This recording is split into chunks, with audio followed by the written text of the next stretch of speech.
Assalamualaikum warahmatullahi wabarakatuh. Selamat datang kembali di channel Albiru Farm.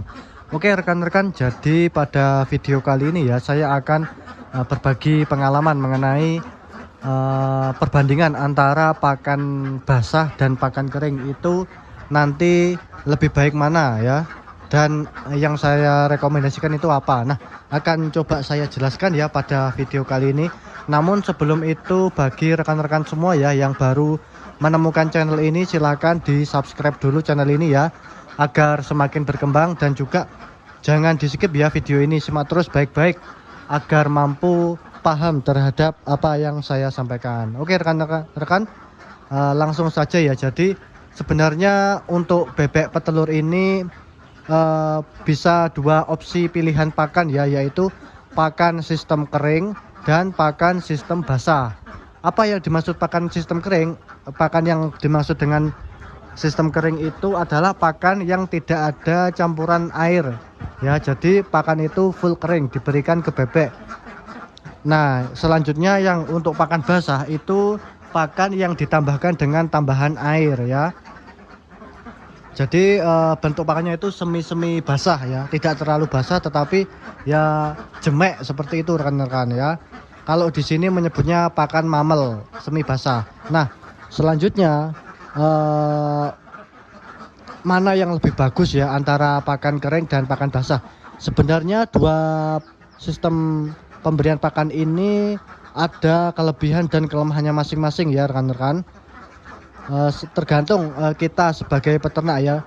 Saya tidak bisa mengklaim kalau pakan kering itu lebih bagus, begitupun sebaliknya ya, karena setiap peternak itu mempunyai ciri khas masing-masing dan mempunyai prinsip masing-masing. Jadi sebenarnya berbeda. Namun di video kali ini saya cuma memberikan gambaran umum ya, terkait dengan kelebihan dan kelemahan pakan basah dan pakan kering.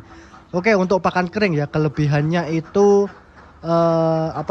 kita tidak repot, jadi lebih efisien waktu ya, tinggal kita berikan pakan ke bebek, jadi cukup hemat waktu rekan-rekan. Kemudian kelebihan yang kedua adalah pakan itu tidak terlalu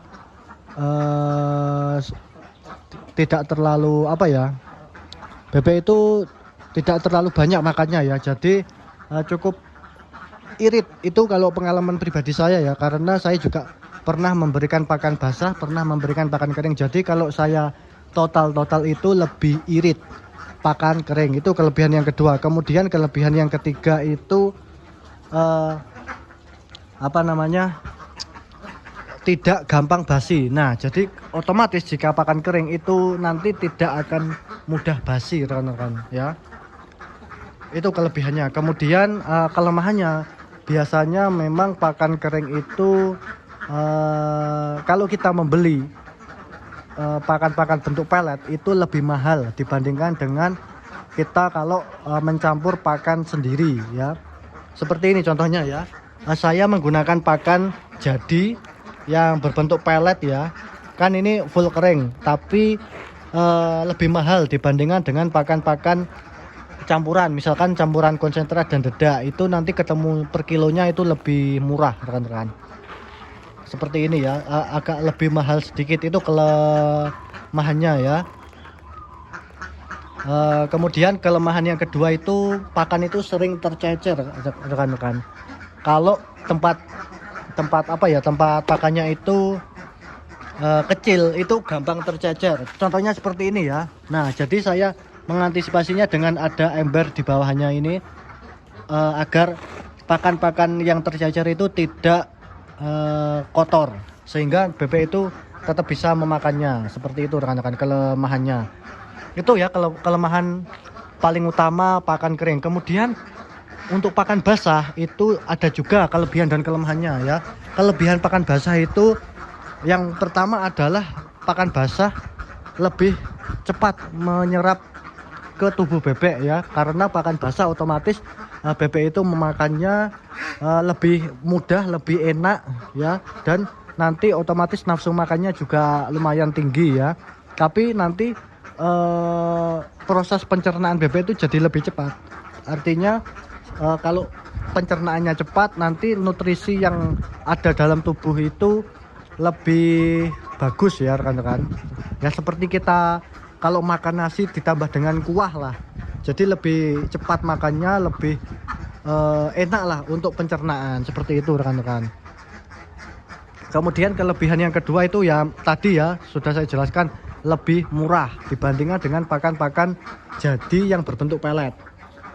Biasanya untuk pakan-pakan kering itu berbentuk tepung rekan-rekan, artinya ya berbentuk tepung. Nah, jadi perlu ada tambahan air rekan-rekan agar lebih mempermudah bebek untuk mengkonsumsinya. Itu kelebihan-kelebihannya. Kemudian kelemahannya, pakan itu kalau kita basahi air cepat basi rekan-rekan.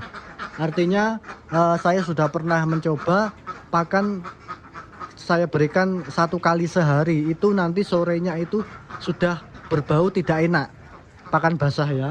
Jadi bebek kurang suka kalau pakan itu tidak segar atau tidak fresh.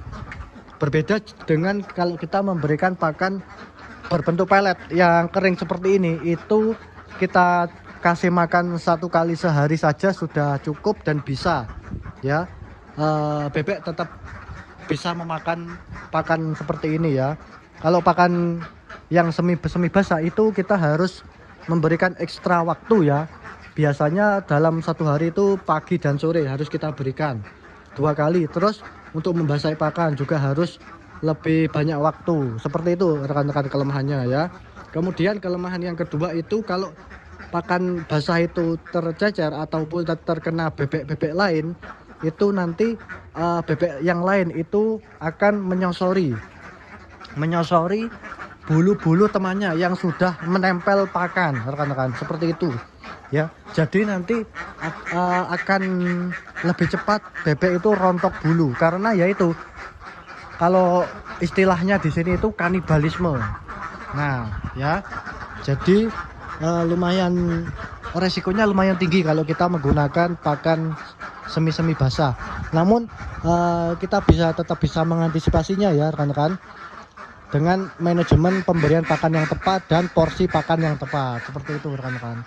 Dan untuk produksinya sendiri tergantung, semua itu tergantung kualitas pakan kita ya. Meskipun kita menggunakan pakan kering ataupun pakan basah, kalau kualitas bahan bakunya itu bagus dan proteinnya ketemu 18% ke atas, itu nanti pasti membuat bebek itu mampu berproduksi secara maksimal ya. Jadi sama untuk produksinya itu kurang lebih sama. Tadi ya sudah saya sebutkan untuk kelebihan dan kelemahannya ya, tinggal kita pilih sesuai dengan kondisi kita ya, kondisi keadaan kita. Kalau kita kondisinya itu peternakan bebek untuk skala rumahan kecil, terus tidak punya banyak waktu ya, karena kita akan kerja dan lain-lain, itu lebih baik saya rekomendasikan menggunakan pakan jadi, meskipun nanti jatuhnya agak lebih mahal. Namun kalau bagi rekan-rekan mempunyai banyak waktu luang, terus stok bahan baku di lingkungan sekitar rekan-rekan itu banyak, misalkan stok kebi, konsentrat, terus katul itu banyak, itu boleh menggunakan sistem pakan basah ya, tergantung di wilayah masing-masing, seperti itu rekan-rekan. Oke, mungkin itu saja ya video pembahasan singkat saya kali ini mengenai pakan basah dan pakan kering untuk bebek petelur. Semoga dengan adanya video kali ini bisa menambah wawasan rekan-rekan dan bisa bermanfaat untuk semuanya. Amin ya rabbal alamin. Oke, itu saja video dari saya kali ini. Terima kasih.